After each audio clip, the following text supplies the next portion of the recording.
Welcome to the wildwestshowradiotv. This is Orapula from The Review. Today I'm visited by Banyana. How you doing, Banyana? I'm good. How are you I'm doing? good. Rapz? I'm very nervous, by the way. Let me just say I'm very nervous. I want to be honest from the get-go. I'm How nervous. should I feel as a guest if you're feeling nervous? You should be confident. I not like you try it when I'm on video. On YouTube. Hey. You're very confident about this. Yeah, but this is a different setting though. But It I like is. I like it. Yeah. You're welcome to the studio, ne? Thank you. Very welcome. Apparently you've been supposed to be come here for a while now. Is it Yeah. true? No, that's not true. He never asked me to come. So the producer was lying. The producer lied. Like. It's okay. Yeah. No. Friends, our topic today is black tax. Ne? Yes. Firstly, I want to know, why did you pick this particular topic? You could have picked anything else. It's been aching me. It really has been aching me. Like, I think in the workplace, it made me realize how that there's a lot of people who are experiencing this thing. But recently, I saw on Facebook, there's this trend that's going around. Instead of buying the cornflakes, why don't you save that money to do it? It's a funny trend. Yeah. But then behind it, I was like, actually, that's how people are. Like, once you start working, they're like, why are you rushing to get a car? Why don't you fix it home? Why is that the case, do you think? Maybe I know for myself, if I start earning a lot of money, like good money, I'm gonna want to buy a car. Yes. Yeah, it makes sense for me. Yeah. Why is it like, is it something wrong? Why should I start first car? I think it's a culture thing. I think from way back, that's how our parents and our grandparents and our great-great-grandparents were taught. That's where blessings comes from. You know, they always tell you, that's how you're gonna get blessed and you're gonna get, more successful and all of that thing. But I don't see it happening. I'm just seeing generational curses on and on and on. That's totally true. I agree with generational curses. Yeah. But why is still something here?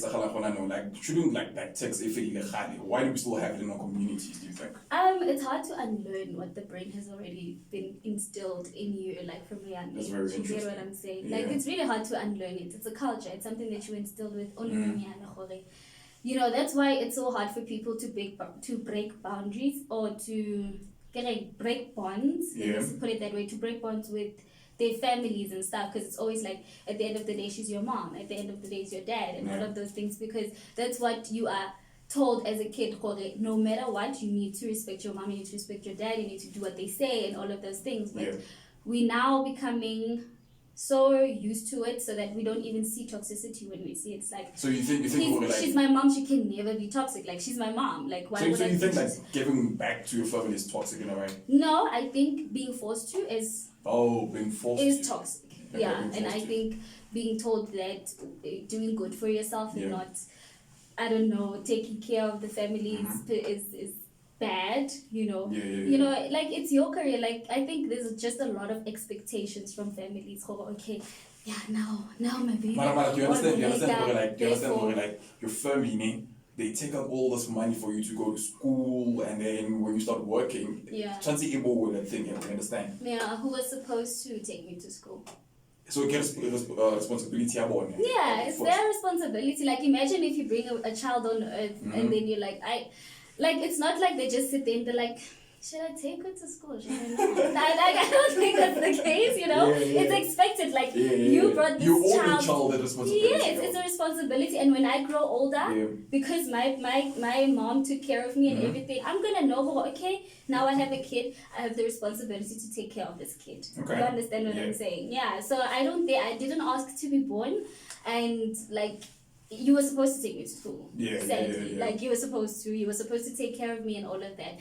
And it's interesting that you asked me that question, because that's how they present it to you, and they say you need to because this person took you to school, but it's But don't you feel like I also talk about when you're well off on your feet, man? Don't you owe your family that responsibility, especially I don't owe them. No, I don't. Yeah.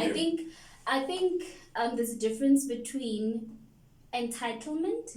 I think they feel entitled to your success. You understand? Yeah. And then if I'm Banyana and I decide, you know what, my mom has done amazing for me, he's done this and that, and I am gonna thank her. It's thanking. It's not owning, you're not owning me, I'm not your possession. You understand what I'm saying? Yeah. So if I'm gonna decide, I'm gonna build a home, it shouldn't be a force. Like, I shouldn't feel my mom expects me to do this, or my dad expects me to do this. Even cousins. Black text is not. So black text is not really in families and stuff. You would find that your parents are very supportive. Like they don't even mind and all of those things. But then you find your uncles and your cousins, and they like, we have a cousin who's a doctor, therefore, we have a cousin that's a lawyer, therefore. I don't need to do that. I don't need to. I think people need to understand that it's very sour, but I am gonna say it. No one owes you like your future or your career. If you didn't succeed, or if poor, it's no one's fault. No one's fault. Whose fault is it? It's yours. Okay, that's very true. You understand what I mean? It's yours. And being born in a poor family, it's not your fault. But it's your responsibility to come out. It's not your mom's responsibility. It's not your dad's responsibility. They do what they can. But everything is your responsibility. You're supposed to get out of there. And if you don't succeed, it's no one's fault. Yeah. That's very interesting the way we work at the like it's nobody's fault except your own. I mean, but it's still our reality. It's still our reality. We still have young people who can really break out of that barrier because of like it keeps going back. That's it true. keeps going back. So like I know you the last one, Yes, I'm the last one. You're the last one. Yeah. For me, I'm not the last one. I'm actually the firstborn. The firstborn, So like I have younger siblings. What they expect me in order to certain things. What do you think? Because like you're the last one. How do you feel about it? Me personally, I'm willing to help. Exactly. That's what I'm saying. It shouldn't be a force. Like if you feel like I have to do this gesture, because here's the thing about being forced: you're not gonna do it to your utmost best, and you're not gonna feel like it's a good thing to do. You're always going to feel like they are a burden. You understand what I mean? So I feel like you need to do it because you want to, and you feel like it makes sense to you. You understand what I mean? Therefore, you're going to do it like wholeheartedly, even going to do more because you feel like I'm not being forced. I love my little brothers, therefore I'm going to do for them. Same with me right now. When I do stuff for my mom or my sisters or whoever, I don't feel like I must do it. You understand? Well, how do you feel? You feel like I feel like I should. Like I feel like let me just help out. She's my sister. I want to genuinely help her, or I genuinely want to help my cousin or whoever it may be. You understand? So then I don't feel like it's a burden. I don't feel like they're always asking money from me or anything like that. It shouldn't be an expectation. How do you feel about a friend? A friend who's always taking advantage of because you do get those kind of friends. You do, Luckily for me, I'm not experiencing that, but for someone who's experiencing that, I think it's too much of a heavy thing if it's family. I don't know. I feel like it's just because if it's family. But then I'm so easy to cut off friends. Like, it's not a big deal for me. For me, it's not a big deal. But I feel like a friend you can have a conversation with. You find elders, more especially, who don't want to listen to their kids because you're a kid. What can you tell me? You understand what I'm saying? So when I like, just do it, you know? So I think with friends, you are able to say infetu, like, this is getting out of hand. Or like, why don't you do this, that. Imagine sitting with a mom who's extremely strict, who's hard-headed, who comes from a family that's hard-headed or something like that, or who is victim on her own and feels like that's the right thing to do things. When you come here as a child, like I said, the brain is very hard to unlearn, the habits that's there. So when you come forward with something that's foreign to her brain, it's more like, no, like the brain wants to fight it. Yes, exactly. So it's a bit hard to approach elder people compared to your friends. Like I think my friends are, I'll just tell you, bruh, like this is getting a bit, like I do want to help you, but hey, I think like I'm fortunate to have friends like who've been willing to help me for a very long time. And then even for family, like like family, like when I need something, they do help. So like in a way, if they need something from me, if maybe like it's within my budget, I will help you. So it's a mutual thing in your family. It doesn't feel like you're the one who's always pulling the weight. Then it's... And then we know what I like. One thing I like about my family is that Papa will never ask you for money. Like seriously, we'll never. Yeah. We'll never. My mom though. Never. That's a different topic, okay? That's a different topic. That's a very different topic. Do you think it's a woman thing? Yes, it is. Yes, it is. Yes, it is. I agree. You fell for the bait. Once again, I'm used I had to to it. ask that. I'm used to it. I'm used to it. Like, okay, then we know, like, if you have money, don't tell your mom. Don't tell my mom. Yeah. Keep quiet. Otherwise, like, and she's gonna use it. And My goodness. Yeah, she does. She does. But good thing about her, she will eventually pay you back. Yeah. She will eventually pay My you mom back. is the same. My mom is the same, I would say, yeah. She would ask for money. Go get it in. Yeah. Baba said this and that and that and that, and then she will tell you, like, there's people who just assume you can't, they're not gonna pay you back. Yeah. You know, but she's very vocal. Like, hi. You know when you say people who are not gonna pay you back, man. Earlier this week, you carry me the mama 400. She still hasn't paid me back. Look, I'm serious, and I did miss Gamma's born. Yeah. Or like boost. Bonnie. Please, if you do the thing. but eventually she will pay me back. She will pay me back. So like, tell me, then, getting advice on how to a young person, man, who's way over debt because of like family, will always need something. You know, family will always need something. They always need something. What would you say to a young person if it's like what's supposed to go home, the first job, all their money out or Ubuntu? What do you say to the person? I have had people come to me, you know, just pouring their heart out. And I was planning to buy an apartment, but now my mom is like, why don't you build this house? Yeah. The first thing that I'm going to say is it's not your fault, whatever situation she's on. It's not your responsibility. I know it's a hard pill to swallow, but it's not. Yeah. You know, she's your mother. She's not your kid. But if you have a parent who's willing to sit down, I think sometimes we tend to think, I can't really anyway, you know, but you might be surprised. You might be surprised if you sit down and like, you know, this is what's happening, you know. I know you think I earn 20K, but this is what's happening, you understand? I feel like I want to build something for myself. I feel like I do this and that. My mom is not really a black text type of mom, but she does get a bit demanding sometimes, and I do sit down and say, you know, mom, like, I'm planning December, like, can you like... Oh, sorry, what? Yeah. Oh. Okay. So, like, you know, this is what's happening. But you find people who are, like, hard-headed and stuff. Yeah. Cut it. You're not going to die, trust me. Cut it. Just say, I can eye on. It's not there. They're going to know. If you open a tap now, you expect to see water. You understand what I mean? If you switch on the light, you expect to see light. And when it's not there, it's like, like we open the windows and stuff.